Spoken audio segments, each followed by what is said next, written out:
তখন হঠাৎ ভীষণ ভূমিকম্প হল, কারণ প্রভুর একজন দূত স্বর্গ থেকে নেমে আসলেন এবং কবরের মুখ থেকে পাথরখানা সরিয়ে দিয়ে তার উপর বসলেন।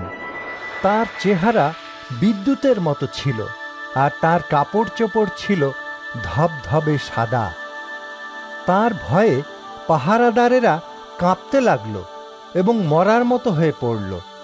স্বর্গদূত স্ত্রীলোকদের বললেন, তোমরা ভয় করো না, কারণ আমি জানি যাকে ক্রুশে দেওয়া হয়েছিল তোমরা সেই যিশুকে খুঁজছ।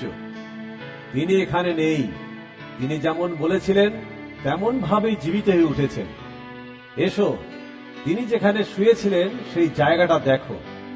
তোমরা তাড়াতাড়ি গিয়ে তার শিষ্যদের বলো তিনি মৃত্যু থেকে জীবিত হয়ে উঠেছেন এবং তাদের আগে গালিলে যাচ্ছেন। তারা তাকে সেখানেই দেখতে পাবে। দেখো, কথাটা আমি তোমাদের জানিয়ে দিলাম। সেই স্ত্রীলোকেরা অবশ্য ভয় পেয়েছিলেন, কিন্তু তবুও খুব আনন্দের সঙ্গে তাড়াতাড়ি কবরের কাছ থেকে চলে গেলেন এবং যিশুর শিষ্যদের এই খবর দেবার জন্য দৌড়াতে লাগলেন। এমন সময় যিশু হঠাৎ সেই স্ত্রীলোকদের সামনে এসে বললেন, তোমাদের মঙ্গল হোক।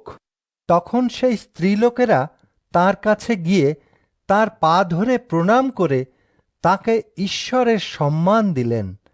যিশু তাদের বললেন, ভয় করো না, তোমরা গিয়ে ভাইদের গালিলে যেতে বলো, তারা সেখানেই আমাকে দেখতে পাবে।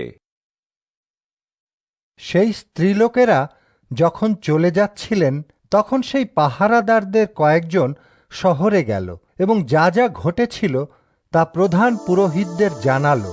তখন পুরোহিতেরা ও বৃদ্ধ নেতারা একত্র হয়ে পরামর্শ করলেন এবং সেই সৈন্যদের অনেক টাকা দিয়ে বললেন, তোমরা বলো, আমরা রাতে যখন ঘুমাচ্ছিলাম তখন তার শিষ্যেরা এসে তাকে চুরি করে নিয়ে গেছে।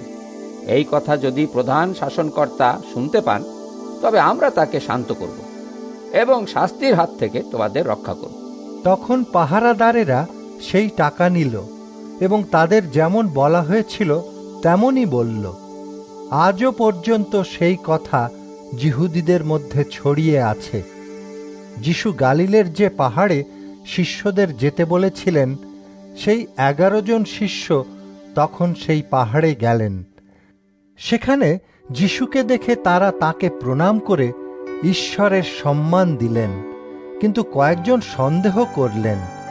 তখন যিশু কাছে এসে তাদের এই কথা বললেন, স্বর্গের ও পৃথিবীর সমস্ত ক্ষমতা আমাকে দেওয়া হয়েছে। এই জন্য তোমরা গিয়ে সমস্ত জাতির লোকদের আমার শিষ্য করো।